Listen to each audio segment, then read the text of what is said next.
Okay, so we're going to talk about sentence fragments. This is an error that shows up often in writing pretty much everywhere, and it is, unfortunately, one of the biggest errors you can make. So this is not something that you want to perpetuate. By the way, the editor's mark to say that you have a fragment is frag. So if this shows up in the margin of a paper or an article, the editor or teacher or professor is trying to tell the person that they have a sentence fragment. It's one of basically the top 4 or 5 mistakes that you can make that will cause other people to think that you're dumb. That's brutal, but it is actually true. Seeing the top 5 mistakes, like if it's a boss and it's a job, you're doing a job search, you fill out an application and the boss of whatever store or company this is looks at it and sees this kind of mistake, they're probably going to toss your application. Depends on, what the job is, but it's possible and it has happened. Alright, so first of all, how to know that you actually have a full sentence. A full sentence is called an independent clause. I'm seeing that in a lot of these grammar videos.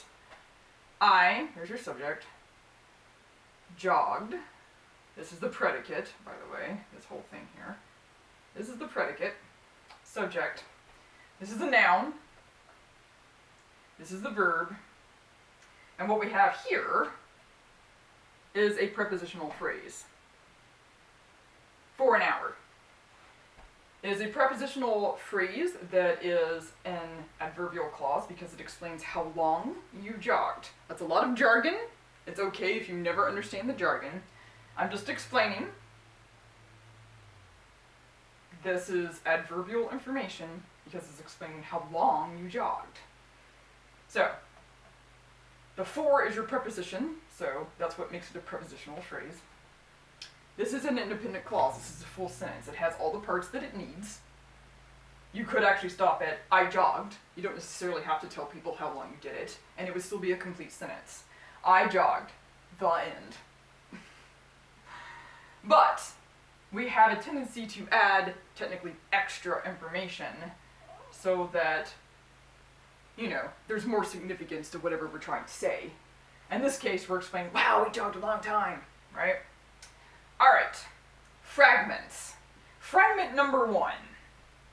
Although I was late, that's what that actually says. What do you think it says?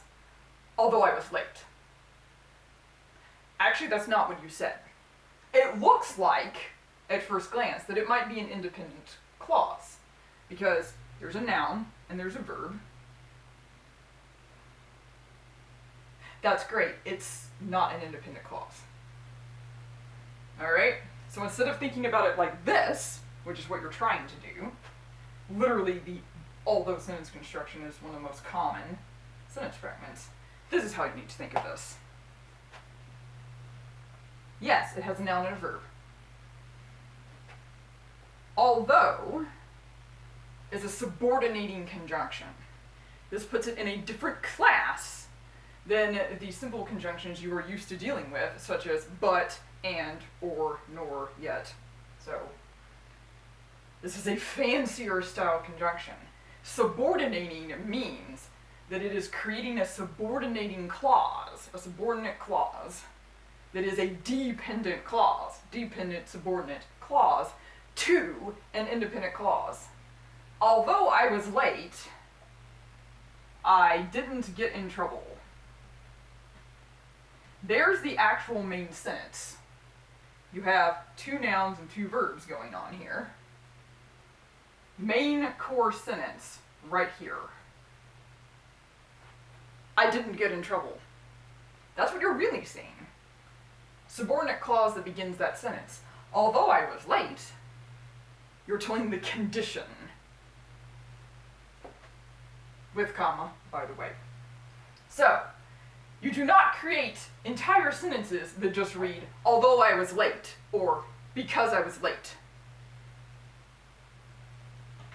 Not in writing.